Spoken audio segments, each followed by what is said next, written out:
Manifestation என்னன்னு தெரியுமாடா இருக்கு? ஸ்கிரீன்ஷாட் எழுதுறது. வணக்கம், பேசுவோமா? ரீசெண்டா மேனிஃபெஸ்டேஷன் அப்படின்றது ரொம்பவே பாப்புலரா போயிட்டு இருக்கு. பட் இந்த மேனிஃபெஸ்டேஷனுக்கு பின்னாடி இருக்கக்கூடிய சைக்காலஜி என்னன்னு தெரியுமா? மேனிஃபெஸ்டேஷன் அப்படின்றது நம்ம எல்லாரும் நினைக்கிற மாதிரி திங்கிங் மட்டும் கிடையாது. திங்கிங்கையும் தாண்டி நம்மளோட தாட்ஸ் நம்ம ஆக்ஷன்ஸை இன்ஃப்ளூயன்ஸ் பண்ணுது அப்படின்றது தான்.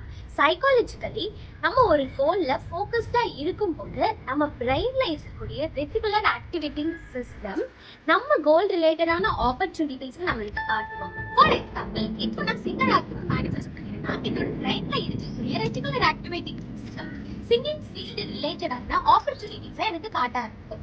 அந்த ஆப்பர்ச்சுனிட்டிஸை நான் கிராப் பண்ணி ஒர்க் பண்ணேன்னா என்னோட கெரியர்ல நான் சிங்கர் ஆயிடுவேன்.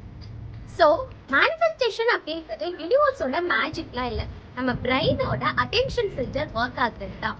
பட் ரிமெம்பர், நினைச்சுக்கிட்டே இருக்கிறதுனால ஒரு விஷயம் நடக்க போகிறது கிடையாது. Positive thinking plus consistent action தான் மேனிஃபெஸ்டேஷனை ரியாலிட்டியாக மாற்றுது. So friends, start visualizing, start acting and make your goals happen. Thank you.